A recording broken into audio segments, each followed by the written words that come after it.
Okay, folks, I'm going to call the meeting to order. We'll begin with our land acknowledgement. The Halifax Regional Municipality is located in Mi'kma'ki, the ancestral and traditional lands of the Mi'kmaq people. The municipality acknowledges the peace and friendship treaties signed in this territory and recognizes that we are all treaty people. So we'll next go to the approval of the minutes from March 27th. Somebody want to move the minutes?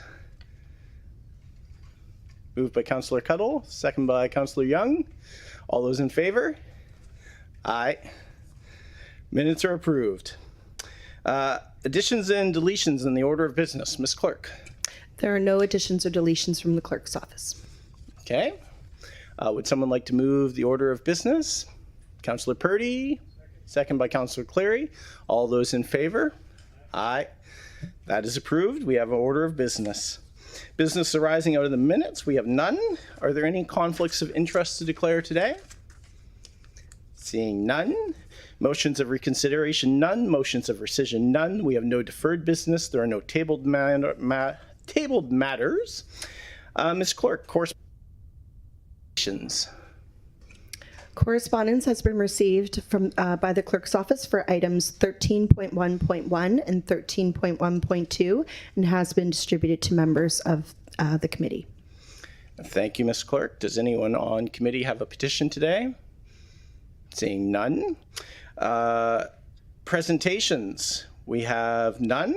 So the next we'll go to public participation.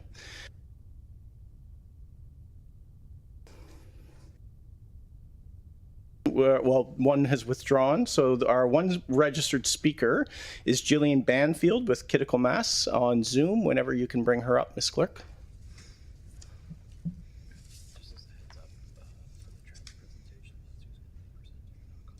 Okay. Thank you.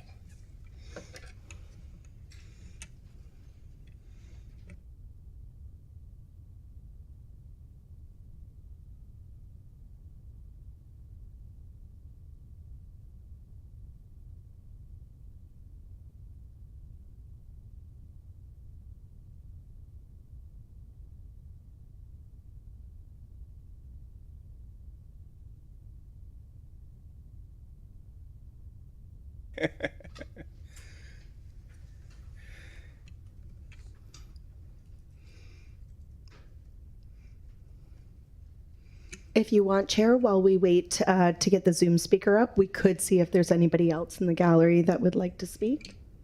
Yeah, we could do that, although I think one of the likely speakers today just stepped out of the room. Maybe I'll give a call and then we'll go back to Zoom before we close it out. Would anyone in the gallery like to speak to us today? We have one. I think you know the drill, name and community, 5 minutes. Question directed to me, the chair. Hello, Mr. Chair, members of council. My name is Matt Sticklin, resident of District 2, and for the next couple of weeks, I find myself in between jobs, and I'm taking this time to use my freedom and talk to you directly. Anyways, I'd like to talk to you today about the Integrated Mobility Plan and why it is failing / succeeding exactly like it's planned. I think that the city has two fatal flaws in the Integrated Mobility Plan, and it's not actually designed to be successful. The first, because I only have 5 minutes, I'm going to abridge this like crazy. I would encourage you to ask me any questions if you have any, or find me after the fact. But I would like to talk specifically about Figure 11 on page 58 and the first sentence in section 222 of the IMP. Now, the Figure 11 of the IMP is the road hierarchy classification map. The fact that this map is in the IMP means that we will never be successful in achieving any of our other strategic plans. If you look at any jurisdictions that have been successful in solving congestion, be it the Netherlands, New York, Wales, Hoboken, they all have things that are in common, and that those governments are willing to use their power, and they are trying to eliminate the problem that is causing all of the issues, and that is the volume of vehicle traffic. Now, I personally am a big fan of the way the Netherlands has approached this problem. Their planning, the way they plan their communities, they have residential sections, or like places where people live, and they have transportation sections. So they would have two transportation land uses, places where people are expected to stay and places where people are expected to move. Now, how this would look in Halifax if it were implemented, I know it can't be a one-for-one. They're a lot denser. There's a lot of things that are different about the Netherlands than here. So in Halifax, it would obviously need to be different because if I'm using an example of a part of the city I know well, like Cole Harbour, Colby Village Drive would be divided into sections. Like each section of Colby Village could only have, to use Dutch numbers, I think it's like 2,500 or 5,000 cars. As soon as that section of Colby Village hits more than 5,000 cars, there is modal shifts, modal barriers in between subdividing Colby Village so that you can only get through it on public transit or bike, and then around it would be a transportation corridor. You would make the cars go out to the transportation corridor. They would go around, drive to wherever they needed to in the other part of Colby Village, and it would be a lot easier because most people, when faced with, hey, do I want to drive around Colby Village or just take my bike to my friend's house, are going to take their bike. All of a sudden, congestion is way down. When the Netherlands switched from the way we did transportation planning to the way they do transportation planning, again, it was not overnight. The financial situation was very different. Their road fatalities dropped 70%. 70. Now, when we have the road hierarchy classification map, when we have local streets specifically are designed to allow car traffic access to everywhere in every local community. And as soon as you do that, you get a volume of cars, and as soon as you get a volume of cars, you have road safety issues, you have speeding, you have everything that comes with the volume of cars. So the way we plan our cities is incorrect, and I know we have the power to fix this because that's what the suburban plan is supposed to be doing. So why isn't it in the IMP? Or will the suburban plan reflect the IMP? History tells me probably not. Anyways, the second thing I would like to point out is that sentence 1 of section 2.2.2, I'm going to paraphrase it, but essentially says we need to use the land better for transportation. And when, I don't know why we do jurisdictional scans as a city, to be frank, because the last time we've talked about places that have been successful, like Hoboken, New Jersey, their success was characterized as cheating by a senior member of this public service. However, I would argue that everything Hoboken has done is within this chamber's power to do. They have densified the crap out of their, they have densified their land so that mixed use, so that destinations or residences are close. They have public transit that's close to New York. They have ferries, they have light rail, they have buses, and I understand Halifax doesn't have that, but we do have BRT, right? Like we have analogous policies that could work, that should work, that could mimic the success of places like Hoboken if we chose to do what they did that was successful, i.e. densify, i.e. provide options. We don't use that power. People in this chamber don't use the power that you have to regulate land use. You could do it. Section 318 of the Charter allows you to change the roads to be whatever you want them to be. But we're using figure 11 of the IMP as our guide as opposed to a plan that would actually get us to solutions that we would want. And I think the most indicative thing, like if you look at the HRM's data, you'll see that crash severity is going up. Injury collisions per 100,000 collisions is trending up. So even though the volume of collisions is going down, the severity is going up. The same thing happened in Wales. They just tried to do interventions the same way we're doing, and crash severity stayed up even as collisions went down. And then when they changed to redesign their streets to make everyone go slower, hey, look at that. Their severity and total collisions went down. Anyways, we can use our power better. You can use your power better. You're not. Please start. Thank you for that, and thank you for that speedy conclusion. That was well done. We are ready to go back to Zoom now. Okay. Yeah, I would just ask the Zoom speaker to please unmute yourself. Sure. Can you hear me? We can. Great. Could I also have my slides up, please?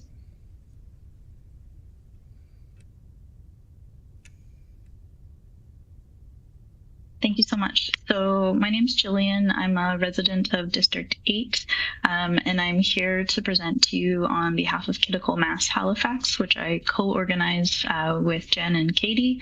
But I would say that this is a initiative that really belongs to our community at this point.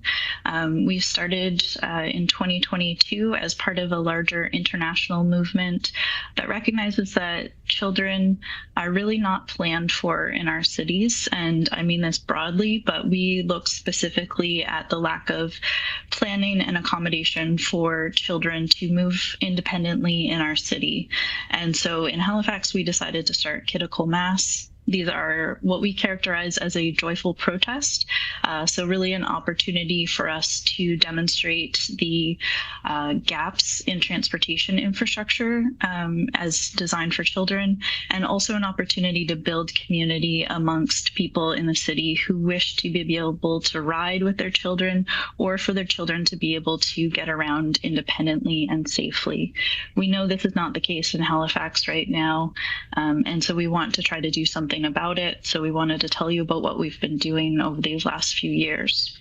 We organize family-focused group rides, and we have a wonderful group of volunteers who help us organize these rides. We have to do extremely careful route planning. As you know, personal vehicles really dominate the streets of Halifax. Even for a confident adult, it's very difficult to find a safe route to cycle in Halifax.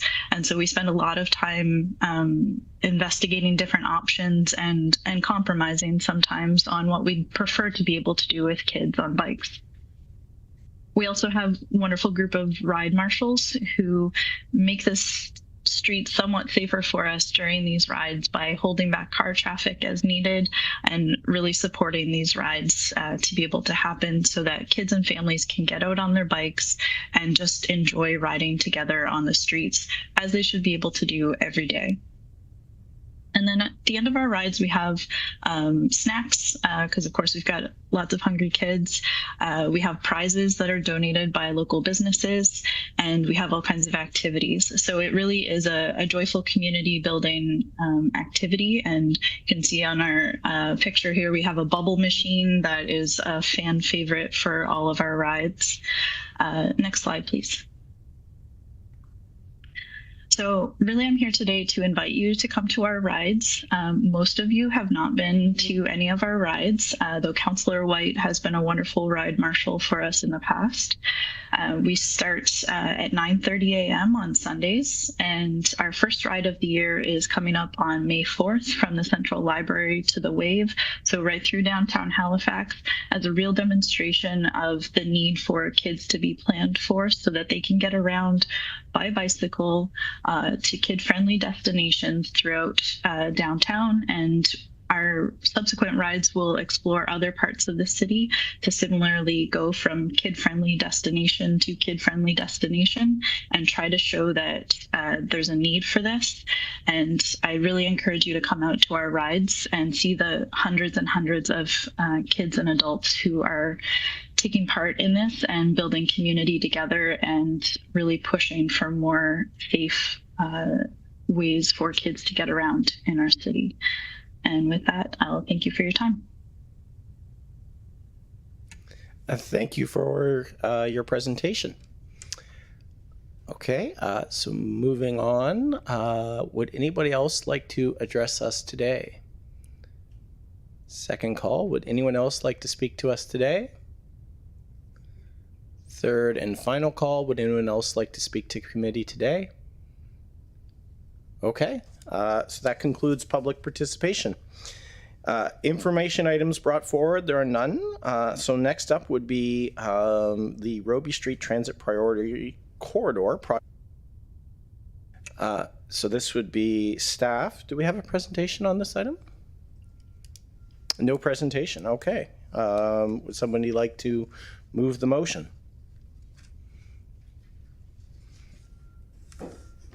Someone like to move the motion? Someone? Councillor Cuddle? Yeah, buzzed in there, thank you. I'm just wondering, is there any way to have staff available to answer questions? They are here to answer questions. There's just not a presentation with this. Is there any way to get a presentation of this? I just think we have a number of people here today that aren't on TSC specifically for this item. I believe they were there was an invitation that went out to people to attend today for this information report. So if there's a presentation, I think that would be valuable. I don't think one exists at this time. It was a bit of a rush to get this on the agenda at all for this meeting. I think that's very unfortunate, given that we have so many people here for this item specifically, and so many new councillors who are not familiar with this, with the scope of this work.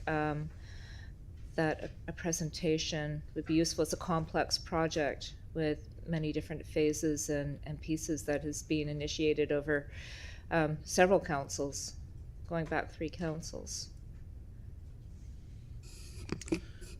Thank you. So through the chair, so there is no presentation today. So we don't have our presentation ready to go today. So I guess if council's or committee's desire was to basically have a staff presentation before asking any questions, I mean, staff is here today. If there are questions, certainly we can answer those today. The recommendation is for it to go to regional. So.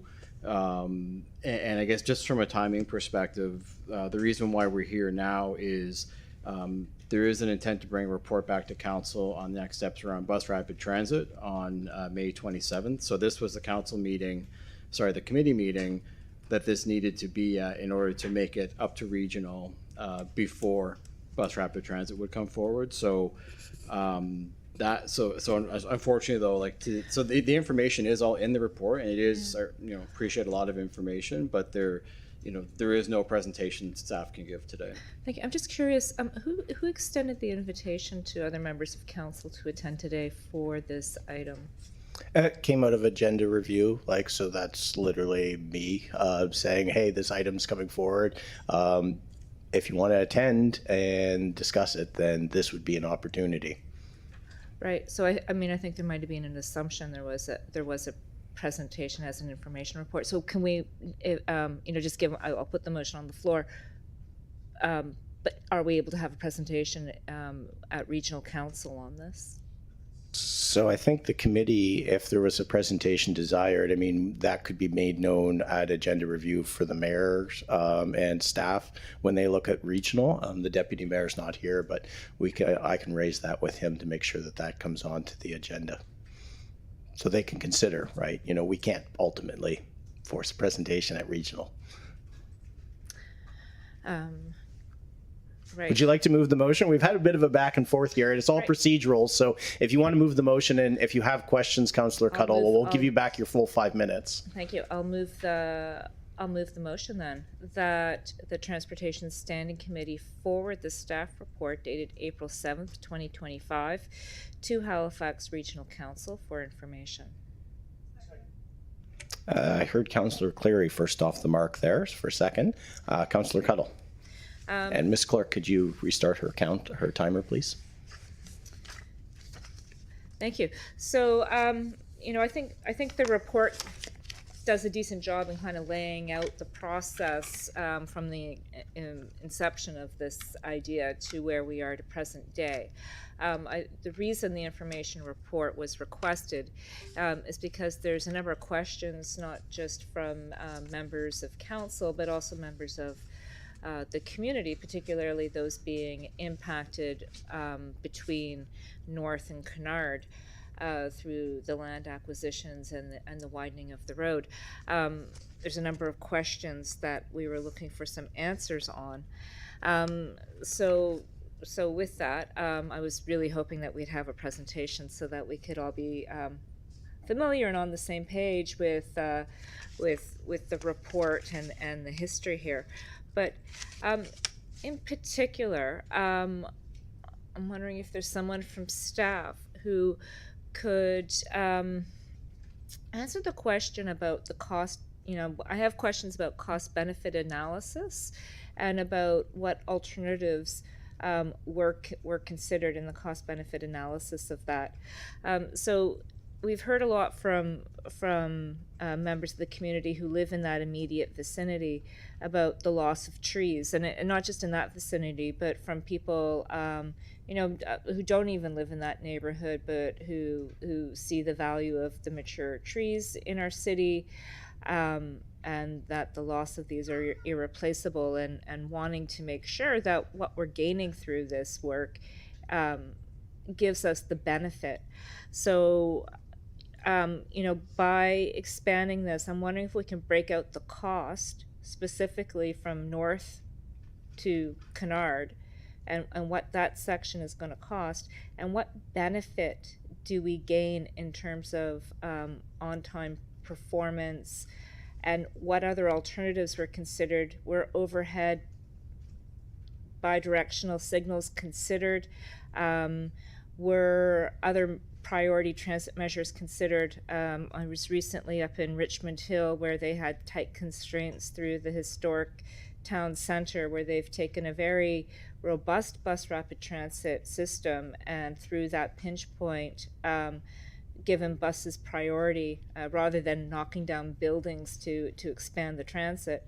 You know, I'm wondering if those same considerations were given here, because this is a very expensive project, and you know, I'm wondering if there's other costs, if there are some cost savings, and if that money could be invested into improvements to other parts of our transit system, which we know also need significant investment. So my final question there, I can't see, there's my time, is it talks about the end goal being a center median lane, and I'm wondering where that in particular fits into the grander scheme of things. There's been some renewed discussion around light rail transit in Halifax, and I'm wondering if this corridor is being considered for light rail transit, if that's part of this consideration in the scope. Thank you. Thank you, Councillor. I think Mike Connors is here. Good afternoon, Mr. Chair. Hello? Okay. Good afternoon, Mike Connors, Manager Transportation Planning. Through you to the councillor. I'll start with cost benefit. So I don't have the exact cost estimate for that particular section in front of me right now, but we can certainly break that down based on the latest design. When it comes to the benefit, you know, the report outlines the benefit that the project has for HRM. It's, you know, this is a central corridor on the peninsula. It connects several regional destinations in the municipality, the institutional district in the south. We all know it's a planned BRT corridor, and there's a lot of development potential that's enabled through the center plan that really is predicated on the fact that this BRT happens. So Robie Street's critical to that BRT network. It's the spine that runs down the center of the peninsula. So the design process that we employed for this project started in functional design in 2018. Functional design is where we look at all the options that are on the table. So a very extensive design process went into what's possible on Robie Street, and that ranged from reallocating existing traffic lanes to widening the street to add bus lanes. You know, there's not a lot of options on Robie Street. You know, there's limited width in the sections that you mentioned between North and Kennard.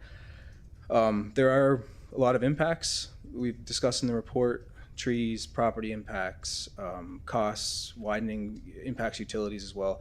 We recognize there's a lot of impacts that come with this project, but there are significant benefits that come with it as well. It really is, it is material to the future of BRT. Without this, without these improvements, BRT is very hard to be able to implement. In terms of the center median lane, that when we designed the functional design, we looked at two different core options. One being curbside bus lanes, which we see often in the city right now, and median bus lanes, which is not something that we have right now. Median bus lanes we see as a longer term implementation as part of BRT.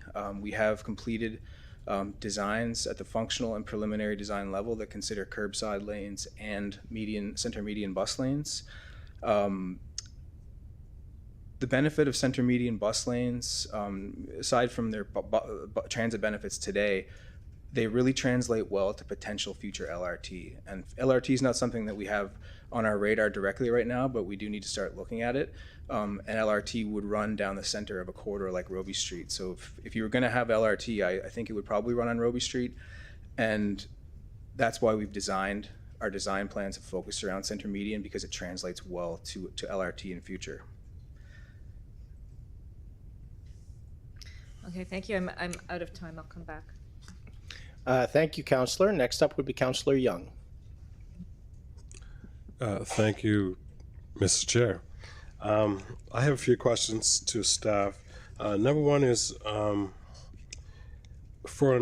the other alternatives similar to what Councilor Cuddle mentioned is the overhead signs and the syncing of the traffic lights. Is there a way to sync the traffic lights maybe that would make it more expedient for the buses that use that route? And also, how many buses currently are on using Robey Street or is full or part of the routes and on a daily basis? So maybe if you can answer those two first. Through you, Mr. Chair, I'll ask a colleague to come down and talk about the number of buses from transit. But in terms of reversing lanes, we've heard a lot about the potential for reversing lanes. Reversing lanes work best where you have a lot of directional imbalance on the street. So you have a lot of traffic coming in the morning and a lot of traffic going out in the afternoon, and the opposite's not true. So McDonald Bridge, Chebucto Road, Heron Cove Road, places where you can, if you have, it's a great way to take advantage of existing space without widening. The trouble with Robey Street, not the trouble, the reality with Robey Street is that the volume imbalance is not there. So you have traffic, it's fairly balanced throughout the day and it's fairly high throughout the day. So there's not really a clear benefit to doing a reversing lane setup. You know, the traffic volumes are high throughout the day, as I mentioned. So we want to have two-way bus lanes. We don't want to have a bus lane in one direction at one part of the day and not the other. So it's not a good fit for reversing lane for those reasons and others as well. In terms of syncing traffic lights, you know, that's done now and that can make improvements. We do use those technologies to improve transit flow, and we'll continue to do so. But that doesn't really negate the need to make these changes for transit priority. But I think Patricia's going to speak to the number of buses. Okay, yeah, the number of buses, if you could answer that, please. Good afternoon, Patricia Hughes, Director of Planning and Customer Engagement at Halifax Transit. The actual number was in a previous staff report, but I can't put my fingers on it at the moment.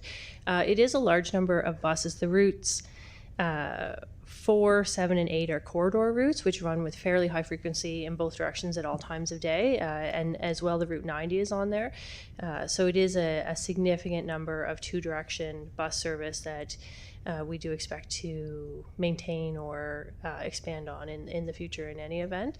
But I will find that exact number for you as well and send it. Okay, thank you. Do I still have time?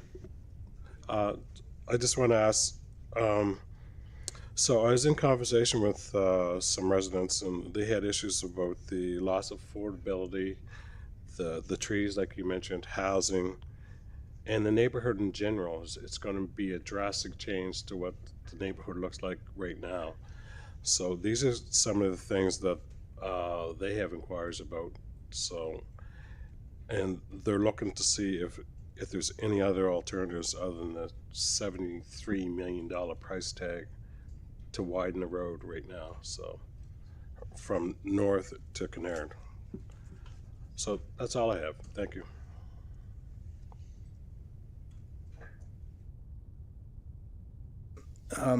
Through you, Mr. Chair, as explained, we have explored the alternatives. There's not a lot of alternatives, particularly in that area, given the width of the street. I would mention that the design that we'll be working on, that we'll be implementing, will not only have improvements for the transit space, it will include public realm improvements, wider sidewalks, more space to add new trees. These are things that will be essential to the future of a very dense community. We're talking about when built out in, I'm not sure how many years, with the density that we're going to see here, you know, significant amount of density. So providing those amenities to those future residents will be important and a big part of the design. Thank you, Councillor. Councillor Morris. Thank you, Chair. I just wondered what level of detail of design we're in at the moment, because there were references to the specific number of trees that might have to be taken down. When you look at the corridor, there's a very old heritage church in the blocks that we're talking about. or I don't know if it's a designated heritage church, but it's a very old church, and it's right against the sidewalk, so there wouldn't be any room there to find space. So I'm assuming that when the detailed designs are done, that most of the space will be taken on the west side of Roby in these blocks. Is that correct? Through you, Mr. Chair. So the state of design we're at right now, we're at 60% design, what we call preliminary design, for north of Quinpool Road. South of there, we're still working on we haven't gotten to preliminary design yet. The preliminary design builds on the functional design that was done in 2019 that established the transportation reserve through the north end, and that has been pretty deliberate about how we've drawn those lines, trying to avoid certain properties and trying to mitigate impacts overall. So our design is aimed to fit within that envelope, which is visible as part of the center plan. But we'll get, as part of the transportation reserve that's in the center plan, we'll be continuing to revise and refine the design through detailed design, which will come at the next step. Okay, so we won't be seeing that then at the council meeting that we're talking about this next in May. So the preliminary design is not complete yet. It's nearly complete. We could take that away and see what we're able to show council by that time. I'm not 100% sure just yet. Depends just how close we are to being done, but I can take that away and we can get back to you. Where I'm headed is some of the old trees that people are concerned about are on the same side of the street as this older church, which is right against the sidewalk. So I can't see that any of that could be touched really. So what we'd be talking about is more one side of the street than the other. And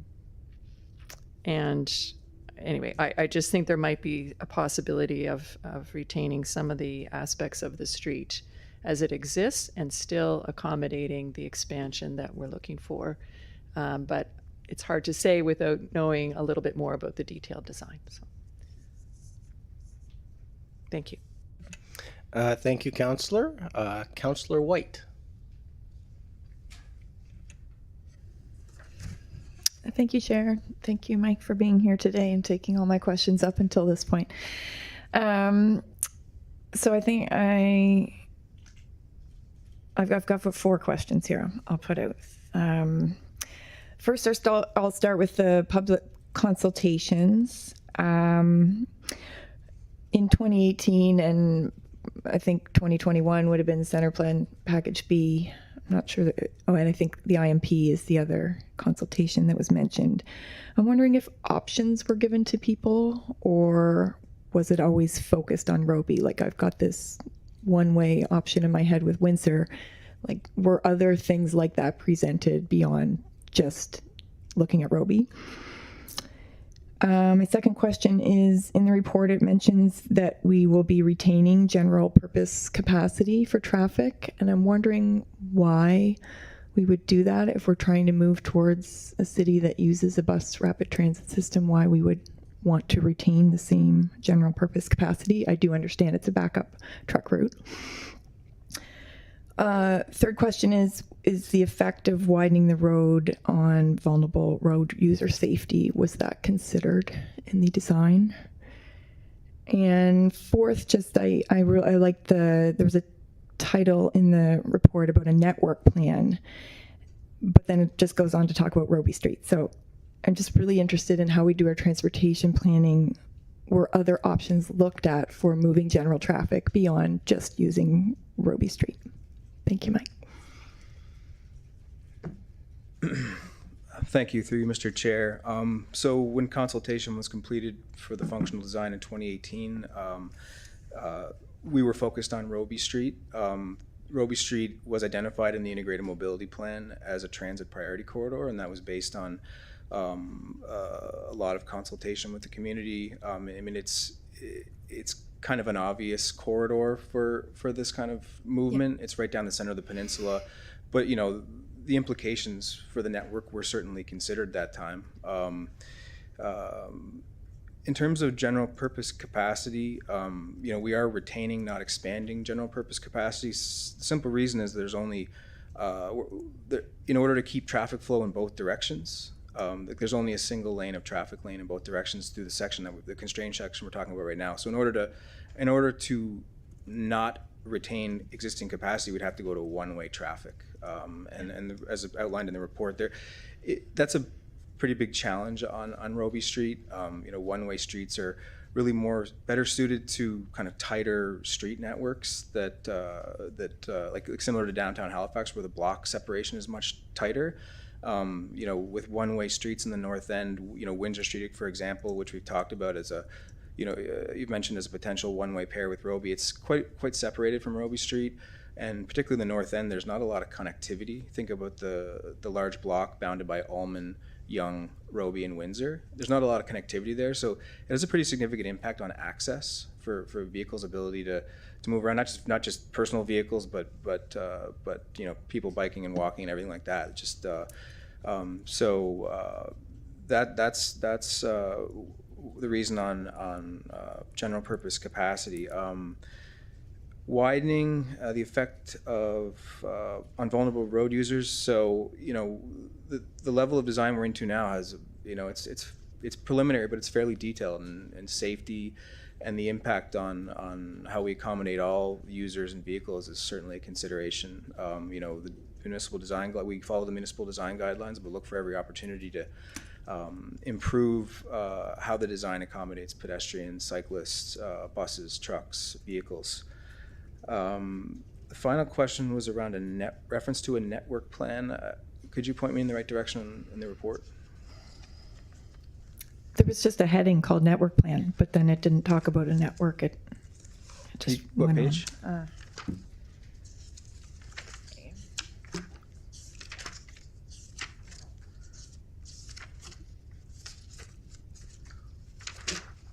Network planning, page 3.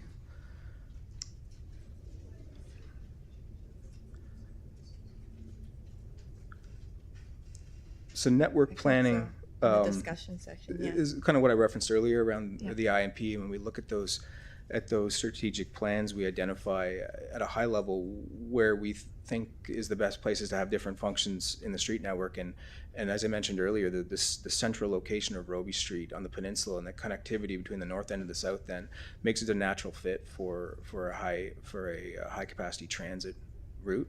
And it's an important, as you mentioned, it's a truck route. It's important for a lot of different reasons, and a natural place for transit.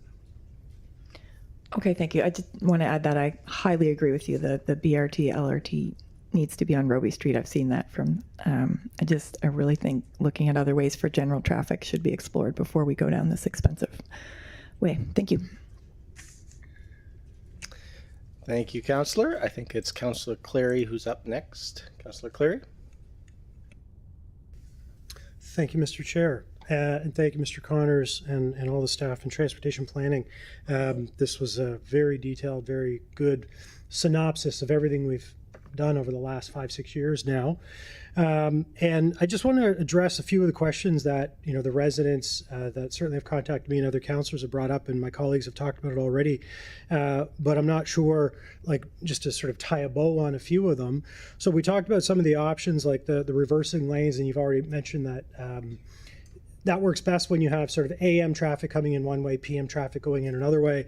And if you look on page 12, I think it is, of the report, and you look at the vehicle counts in a typical day, and I think this is just as hourly traffic volume, but I think that would be like in a weekday or a typical day. And if you look at the northbound, southbound, they're even for most of the day, but in fact, northbound is dominant for much of the day from like 9, 10 a.m. until around 3, 4 p.m. And so, in fact, you wouldn't have any benefit at all. You might even get reverse benefit. You get negative outcomes if you tried reversing it, because if you chose PM outbound, that might work, but AM inbound, there's still a ton of traffic trying to go north when you're going in. So that would put that traffic on other streets. And as you mentioned, Windsor is we have this legacy infrastructure in Halifax. Windsor's a diagonal street. it actually comes close to Roby down at Quinpool, but then gets further and further and further away from Roby as you get further north towards Young Bears area. And so as an alternative to kind of one way on Windsor, one way on Roby, you'd actually be pushing people further and further away at parts of it. And then when they come down to Quinpool, there's I don't know how many people walk or take a vehicle through Quinpool and Roby or Windsor.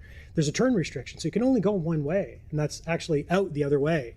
On you'd have to redo all the infrastructure on Quinpool Road because there's actually a median in the way for cars turning left or eastbound. We mentioned the one-way and also the tree impacts. So, and I don't know if Crispin would have this or if you have it, but it mentions 20 young trees, 33 mature trees, 7 very mature trees. We don't have an inventory of those trees on hand to say what kinds, are they maples, are they Norway maples, are they elms, are they oaks? I haven't gone through. I'm not much of an arborist, so I wouldn't be able to, without leaves on them, tell what they are right now. But I suspect with the mature and the very mature, some of those would probably be coming down, especially if they're maples in the near future anyway. And the report, and you mentioned here that we're going to be creating a little bit more room for trees after the project is completed.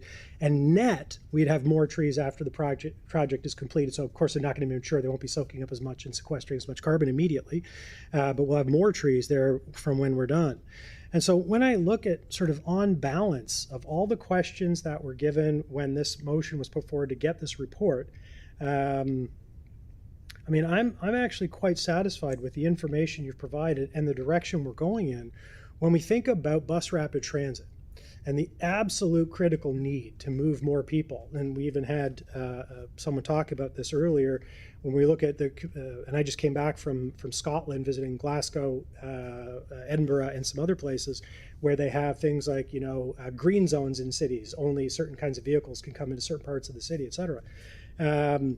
If we had a more congenial provincial partner in transportation, some of this would be a lot easier than what we're trying to do ourselves, because we can't charge tolls, we can't do any of those kind of things. But when I look at where we're going, and I think about our mode shift goal and how we're probably going in the very wrong direction, and it's going to take us a few more years to get things like bus rapid transit up and running in a real way. Without this, without BRT, without densifying these transportation corridors with residents, we're kind of screwed. And so if we don't do this, all the things that people are telling us that we have to do to make transportation more sustainable, to make land use more sustainable, we can't do it without projects like this and a bus rapid transit. So I don't know if you have any sort of closing comments on any of those kind of things, but I think the report speaks for itself. I would appreciate a presentation when this gets to council for all of our colleagues who will be there to talk about this. And I don't know what kind of motion is going to be coming at council. That's more of maybe a chair staff kind of question. But right now we're just sort of passing this up to council at this moment. So I don't know. I didn't really ask any questions there, but I don't know if you have any closing comments on anything I mentioned. Just getting a head shake around the room. You are correct, Councillor, in that this is an information report, so it would be up and to it'll be council information for at information. council as well? Yes. Okay. So, but it could be brought forward and council could receive a presentation on there if there was a desire, and we can certainly pass that on to agenda review. Ms. Clerk, I see you raising your hand. Is it going to be about the weirdness of the counter? So if TSC has a desire for council to receive a presentation, they could amend their motion to include for information and presentation. And this would allow that when it gets to regional council, it's not treated just as an under information items. And that's, again, something that can be discussed between staff and at agenda review too on how to proceed.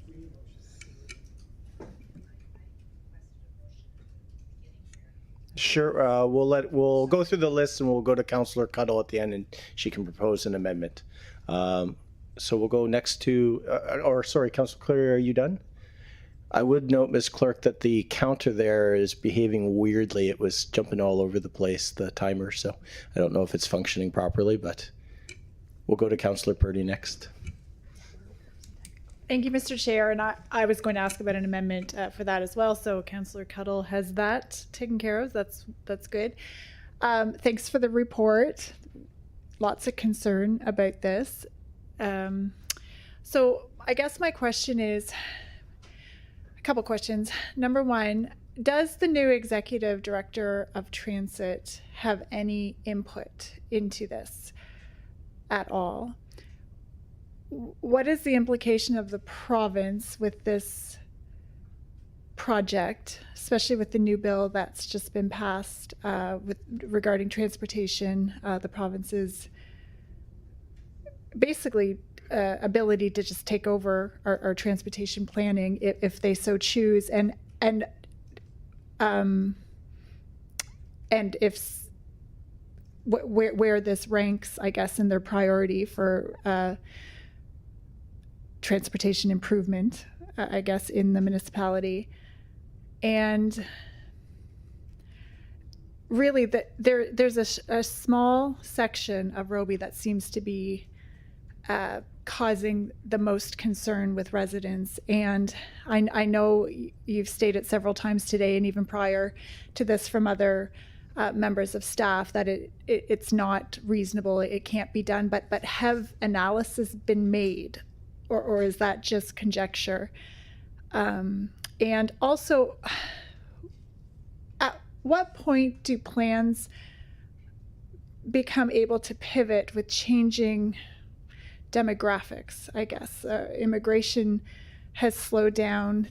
We're not in the same drive of like we were even a couple of years ago. Things are changing so quickly. Where does that leave us with all of these huge, expensive projects? How are we able to look out 10, 20 years to know where we need to be when, I guess, the international, the global geopolitical scene is very unpredictable? So how does that impact us here? This is a lot of money for something that, do we really need this? Like how, if that makes sense.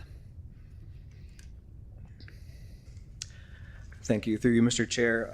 I can't speak to the first two questions directly. The executive, I'm not sure if the executive director of Transit's here, but he can speak to that if he likes. In terms of the province, I also don't want to speculate on what their perspective is on this. I know that the Link Nova Scotia is doing a transportation plan, and one of the things they're looking at as part of many alternatives is bus rapid transit. So we'll have to wait and see what their perspective is on that. In terms of population, that's a big question. We're still growing pretty quickly, not as quickly maybe as we were during that peak, but I can say that Roby Street will always be a significant corridor for us, no matter how we grow. It's something, the land that we want to preserve, and we want to build this corridor. I see it as a no regrets alternative. It's right in the middle of the city, and if we don't build that corridor now, then we'll lose the opportunity to do it in the future. Okay, thank you.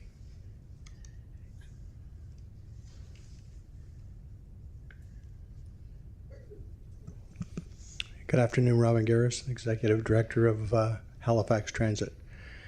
In terms of my perspective on Roby Street and BRT and how it's implemented, one of the things that I'm most proud of when I first came here was I came here understanding and feeling that it was time and there was an opportunity here. And the opportunity was to try to do the best we can to make transit the best that it can be. And part of that is very difficult and expensive decisions. And within those big and difficult and expensive decisions come short-term and long-term plans. And in those short-term and long-term plans, you want to make sure that what you're creating is something that's going to have a positive outcome for the community, for the transit riders, and for motorists in terms of active transportation, BRTs, Q-jump lanes. It's all about continuing movement. Move people as fast as you can, get them to come back to transit. So my perspective is to do the best you can to gain back the ridership without contributing factors later on that will be against that prospect. In other words, if we're going to do it, let's try to do it right from the beginning. Let's pick the right opportunities. And when we talk about center corridors for rapid transit, there's reasons for that. It's all part of active transportation. You want to make sure that you're doing this. Eventually, it's going to. Your hopes are that you attract people, you change modal share, and that you move people as fast as you can. And if that's what your vision is, then there's going to be an awful lot of people in a specific area in terms of density, and you want to move them as fast as you can. Can I just interject? I have got 1 minute left. I want to ask you one more question, sir. In your opinion and with your experience, is bus rapid transit as amazing as we're told it is? That's one of the reasons that I came here. I strongly believe that rapid transit is your best method of moving large amounts of people as fast as you can. So if you're asking me if my opinion is that rapid transportation is the way of the future, my answer is yes. Okay, thank you. Thank you, Councillor. Councillor Hinch.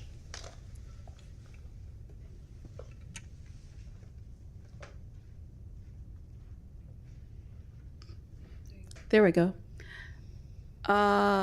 So if transit could come back down, that would be great, so I can have some more questions. You're getting your steps in today. Thank you.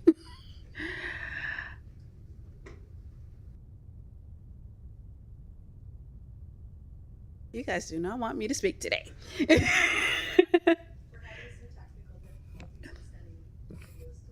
Thank you. So my first question is, with the, so Robie Street, I frequent Robie Street quite a bit. I'm a walker. I'm an avid bus transit user as well. And I'm trying to understand the fact that, so first of all, from Kennard to Quinpool, is that going to be affected in any way? That's my first question.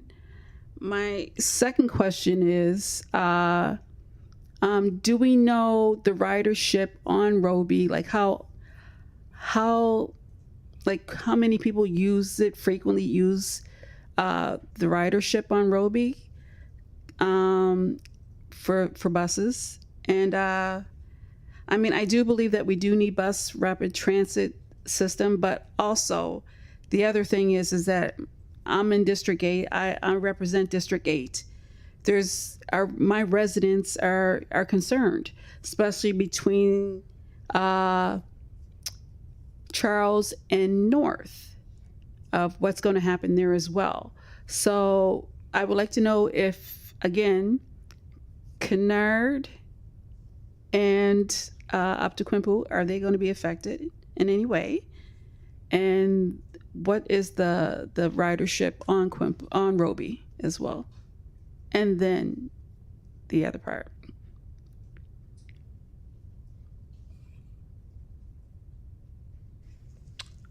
Thank you, Mr. Chair, through you. So Kennard to Quinpool, we have bus lanes built in 2020. That was phase 1. So that's the section that runs along the Halifax Common. No significant changes in the short term, since we already have the bus lanes. In future, potential median bus lanes, but that's not something that's imminent.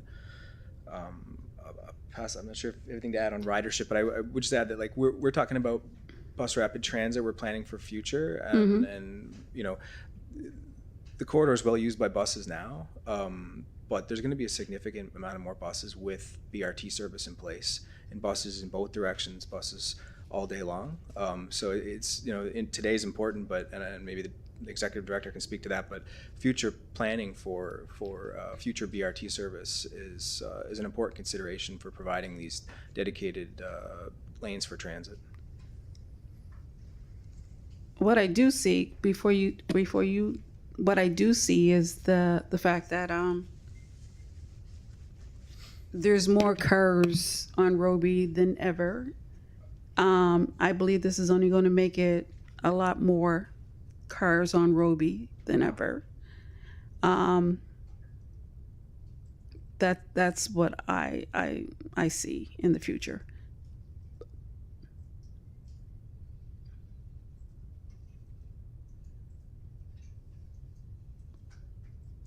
I know.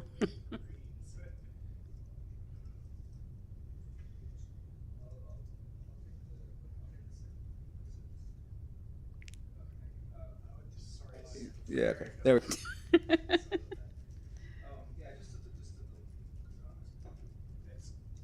It's off again there.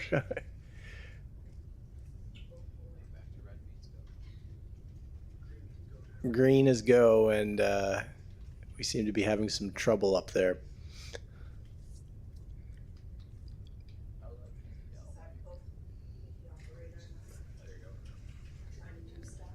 Okay. Okay, good. We're good now. We've got one working. Okay, I'll try. Yeah, through you again, Mr. Chair. In terms of more cars, I mean, population growth will create more traffic. I mean, what we're trying to do here is provide transit lanes that will make it better for buses to move through this corridor. We're not adding any traffic capacity, so the changes we're talking about on Roby Street shouldn't create more traffic themselves. They should help reduce traffic, if anything.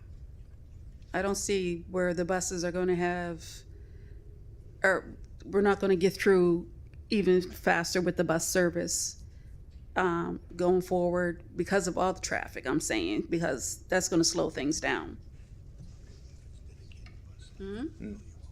Yeah, I mean that's kind of what we're future-proofing this corridor. We're trying to make it so the buses can get through, so that they're immune to growing congestion. That's kind of the objective of the transit priority network, including Roby Street. If we can provide bus lanes into the future, then increasing traffic volumes, buses should be able to flow freely, regardless. Without those bus lanes, that's when we worry about buses getting stuck in regular traffic.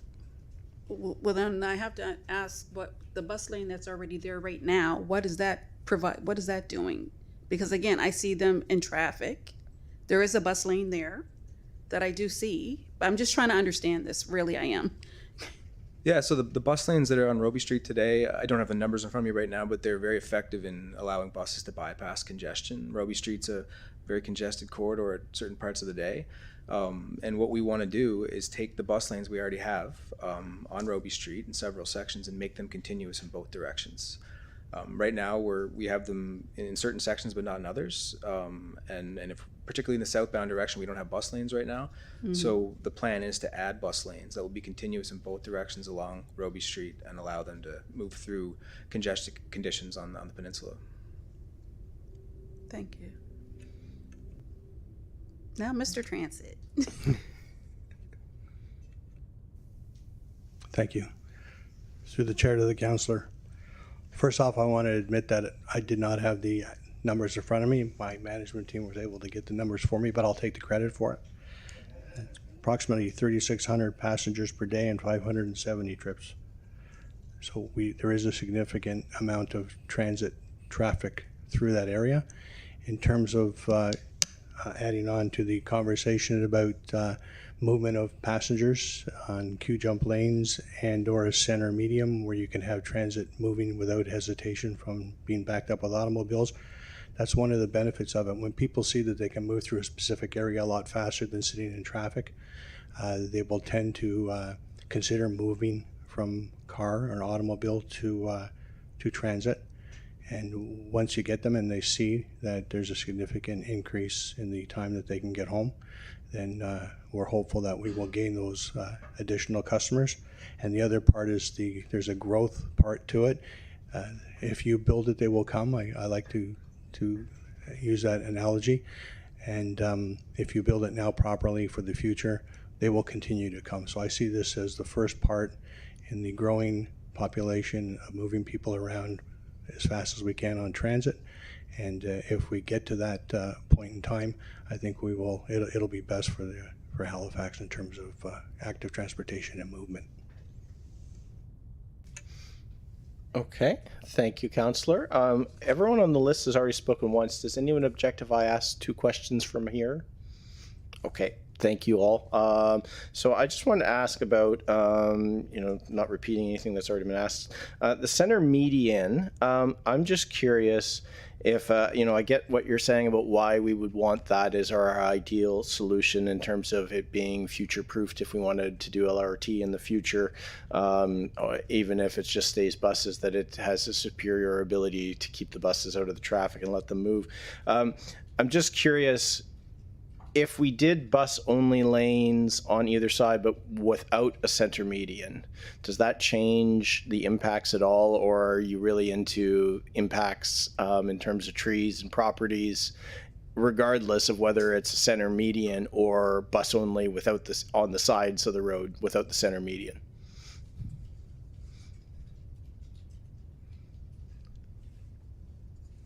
Mr. Chair, just want to make sure I understand your question. If we do curbside without the median? Yeah, if you did curbside versus center median lanes. Yeah, okay. Does one take up more space than the other, and does it make a material difference? So center median lanes take up a bit more space than curbside, and that's why we're planning based on median, because center median requires a bit more space and also, as I mentioned, translates better to LRT. There different benefits come with those two different options, but curbside we see as being the short-term solution that will give us the priority we need to move BRT. And does the curbside still end up in the same situation of needing to take down trees and buy properties if we did that instead of the center? It does. It probably to a lesser extent. It depends on the exact details of the design, which we're still working through. But those impacts, we do know those impacts. I don't have them in front of me right now. Maybe Ann does.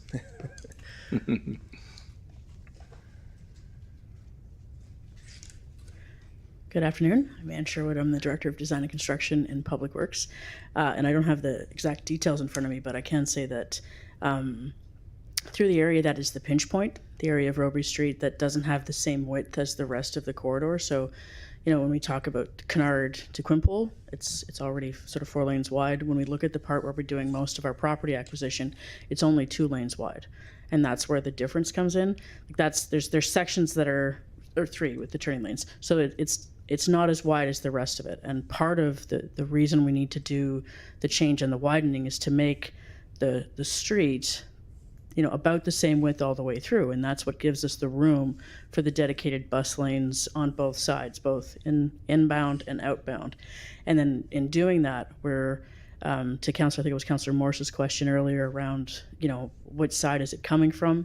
We're trying to take sections from either side to mitigate the impact to some of the, the church and to line it up as we connect into the either side of it.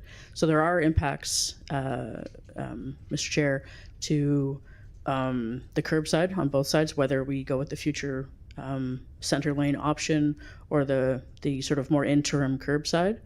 And we are looking at our colleagues across the country who have already implemented, LRT and BRT in different ways that ahead of us, places like Edmonton, Calgary, Ottawa, to look at what their cross-sectional standards are to help us, get ahead of that and make sure that we're positioning ourselves well for the future if and when, Halifax gets to that point and we make that decision to upgrade the network. First step is BRT, and then longer term, want to look as far in the future as we can as we're taking this property and making these decisions. We want to, future-proof it to the best of our ability while we're here on especially a corridor this important with this many people going in, being that it's the route to the hospitals and, the universities and all those, critical services that we have on the peninsula.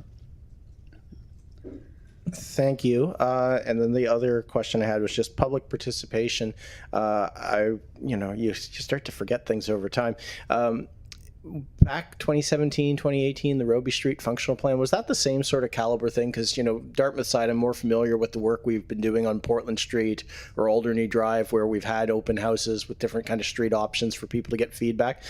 Was that what that occurred, like that level of direct consultation back in 2018 on this?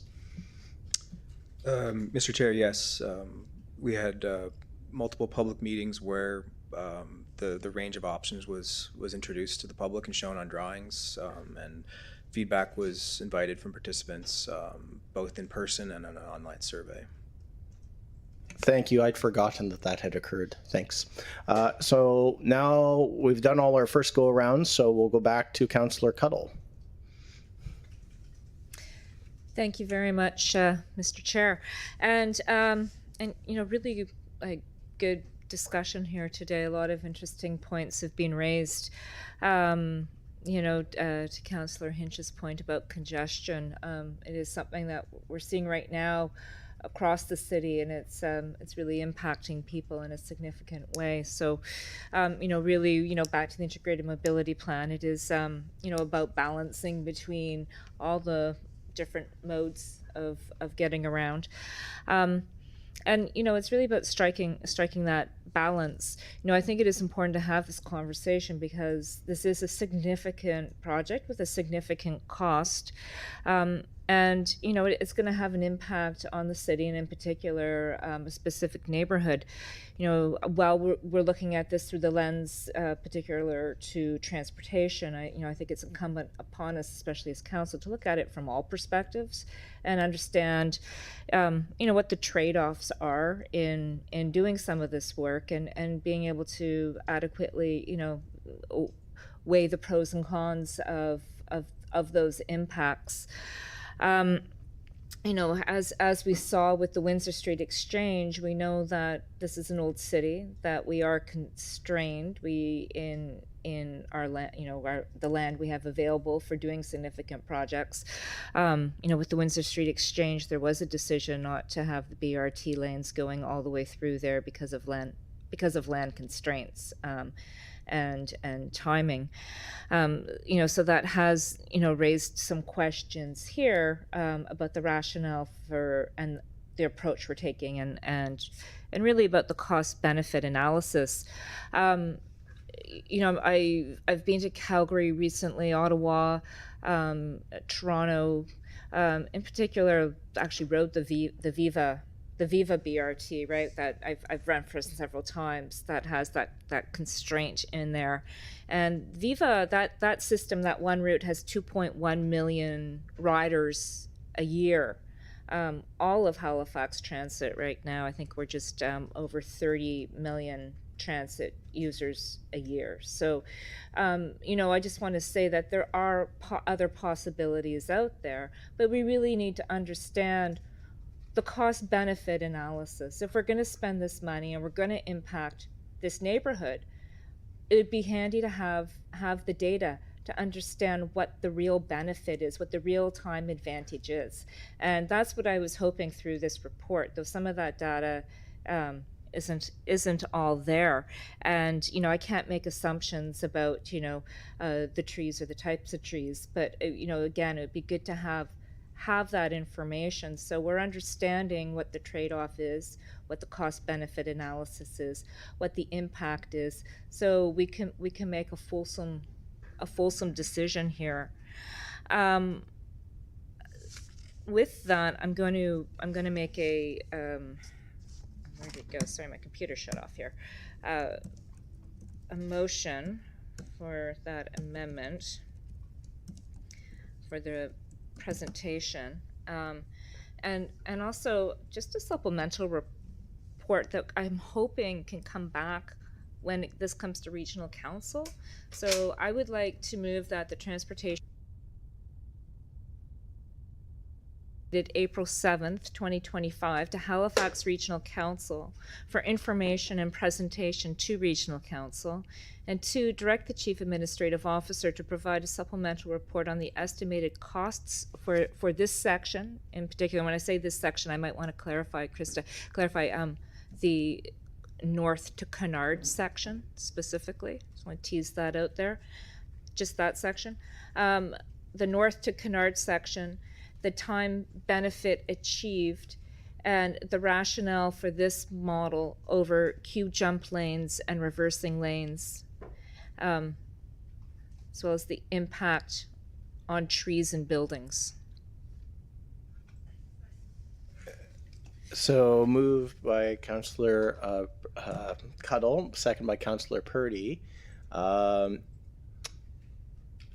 Do you want to go now, Councillor Cuddle? The only question I would have, just based on what you said, was are you looking, 'cause that sounds like a tall order report. Are you hoping that would come back before this goes to regional? Because I don't know that that's in the art of the doable.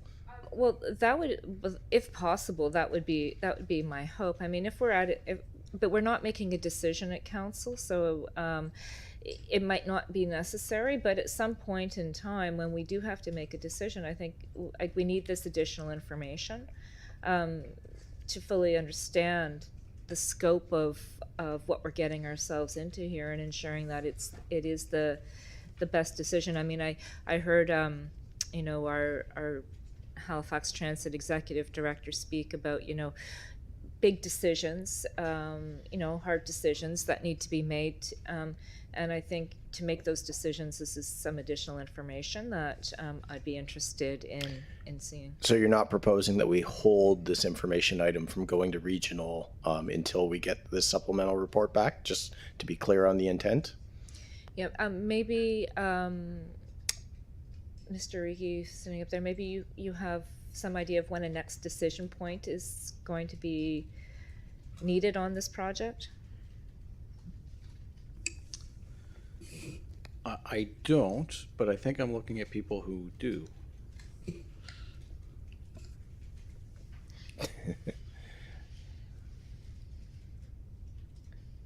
Yeah, you know, I just want to note that, you know, we've given examples where we've, you know, there are continuous lanes with bus rapid transit, and I'm just wondering if we could also get some examples of areas where there aren't continuous lanes and what the impact is.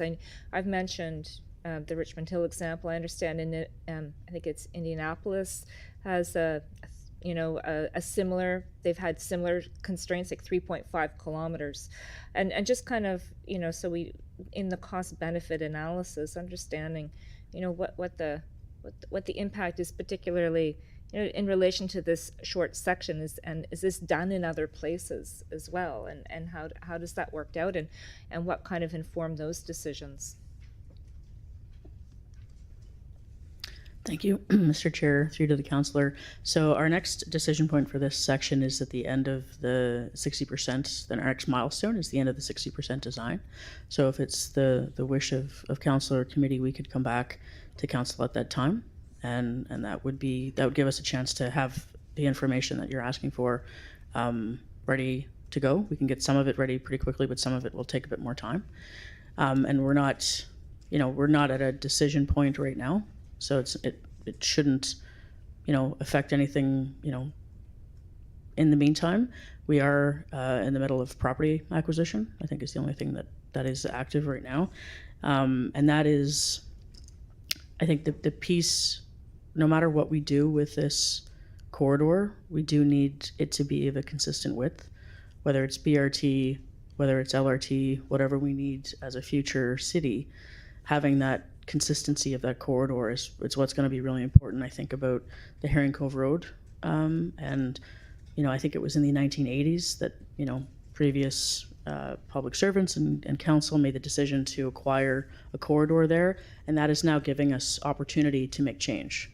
And so the sooner we can have that opportunity, the more ability we have to do what we need to do in the future for things that we may not even be aware of right now.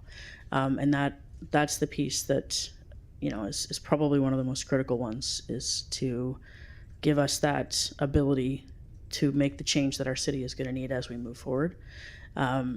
So and we can come back with that and why that corridor, why that section is the pinch point, what the impacts are, what the benefit to ridership is, and we can look and see if we can find examples of where there are existing gaps in other networks and what that might mean to, you know, getting, you know, coming from a dedicated lane, having to merge your way back into mixed traffic, and then having to come back in, you know, and depending on the length, I think we'll see if we can find that information. My colleagues will. It's not my wheelhouse. Thank you. Okay, Councillor Cuddle, you're out of time. We are on the amendment, so you can buzz back in if you wish. What I'm kind of getting from this discussion is that the info you're looking for in a supplemental would come back with this 60% design. So if, you know, unless there's something different there, then, you know, buzz back in, I suppose. Councillor Morris. It's not related to the amendment, so I'll have to come back, I guess. Okay, well, how very studious of you. Councillor Cuddle, back to you. Okay, well, thank you, there, Mr. Chair. So, I mean, I'm assuming there's a lot of work involved in getting us from the 30 to the 60%, and you know, we're kind of digging deep into this with some questions. I'm wondering, from your perspective, would it be advantageous to have this come back to us beforehand? Should there be any reconsideration?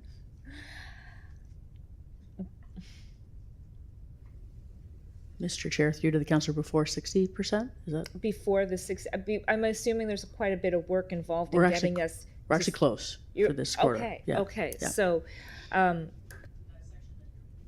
Sorry. For the section that, you know, we're spending most of our time speaking about, we're close. The section from Quinpool further south is not as far along, but the corridor is wider through there, so that we expect the impacts to be less through that section. okay, great. So I'm encouraged to hear that we're close to the 60%, and you know, and I just want to just emphasize here that, you know, questioning this section is really, you know, we put out ideas, we hear from community, we learn as we go about you know, bus rapid transit and what that means and what that looks like. We experience it in different places, and you know, really it's about, again, making decisions that are holistic decisions, and this is not in any way against the idea of bus rapid transit, but it's knowing that bus rapid transit isn't just about continuous lanes. It's also about, you know, other transit priority signals, and it's about making it work and giving transit a priority. So, you know, I just want to make sure moving forward that we fully understand, you know, the options and the impacts and the costs. Thank you. Thank you, Councillor Cuddle. Just some whispers in my ear from the lawyer. When the 60% is done, is the intent to come back to TSC, or would you go directly to regional? Because a supplemental report could only come back to here. Do you folks know what the plan would be when you get to that milestone? Because sometimes, you know, there's that direct to regional council approach versus going to the standing committees. We've seen that a few times, like Windsor.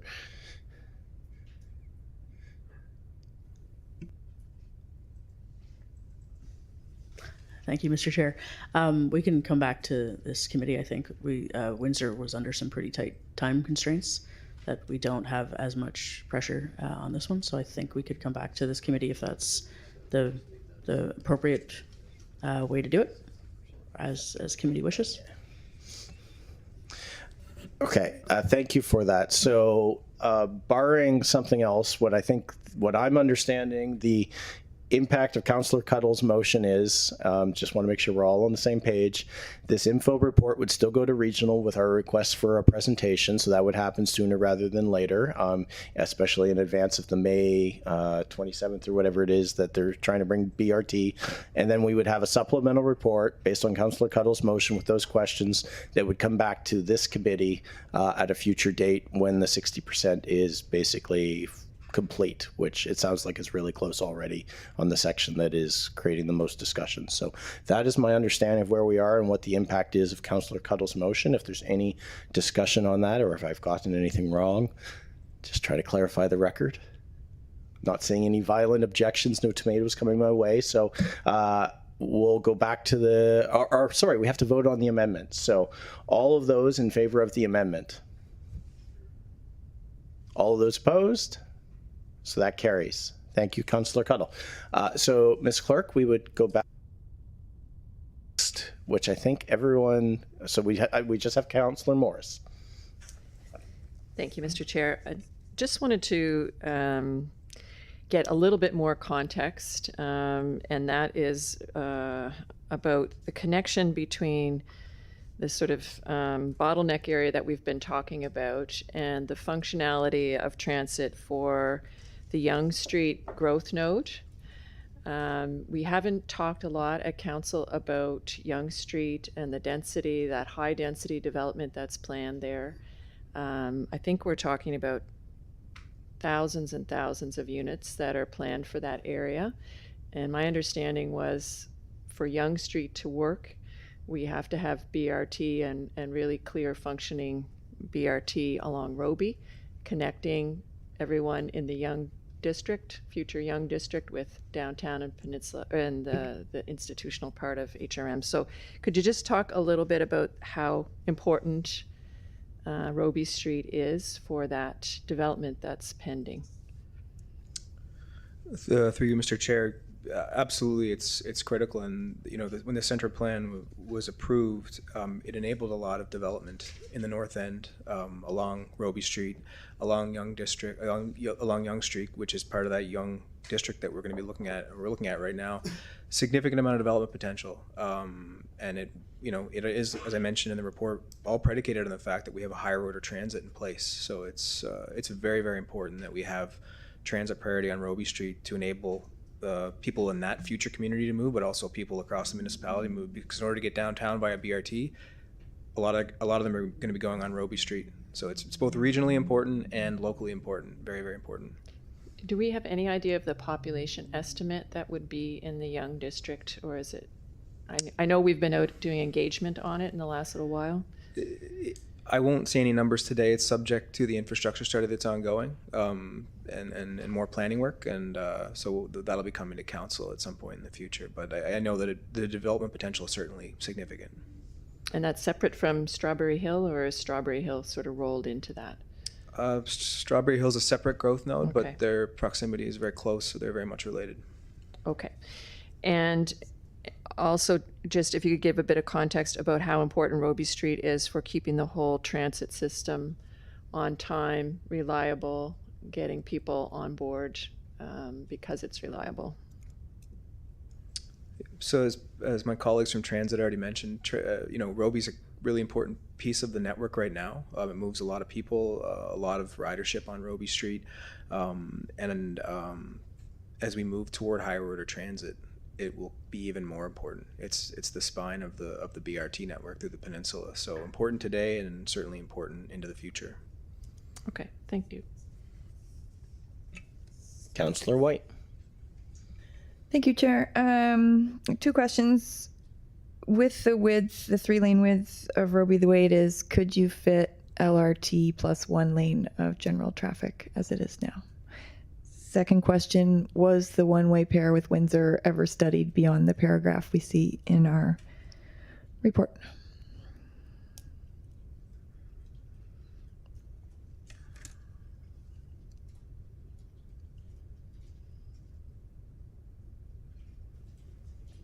Thank you, Mr. Chair, through to the councillor. I don't have the exact cross-section numbers in front of me to know, what room we'd have for, pedestrians and sidewalks and stuff with the LRT and the stations and things like that. And we'd also have to, of course, look at the connectivity and how that would work. As Mike mentioned before, how we'd have people access the street, neighborhood. If we change the direction to one way for certain sections of it. So unfortunately, I don't have that information handy. Through you, Mr. Chair. So, at a network level, I mentioned earlier, we do network planning. We look at lots of different ideas. It's never been studied in detail, but, based on kind of network planning approaches, it's as I mentioned earlier, the streets are so far separated. Windsor Street is not continuous with along the peninsula. It ends at Quinpool Road. There's a lack of porosity in the street network in the north end. We don't see it as a feasible alternative for accommodating BRT in the north end. Thank you. Thank you, Councillor. The board is empty, so if someone would like to call the question. Question has been called. All those in favor? All those opposed? That carries. Thank you, colleagues. And we've already voted on the amendment. That was the main motion. So, next up is 13.1. So I would take a motion to receive the staff report for information and a presentation. Someone would like to move that? Councillor Young, do you want to read the motion?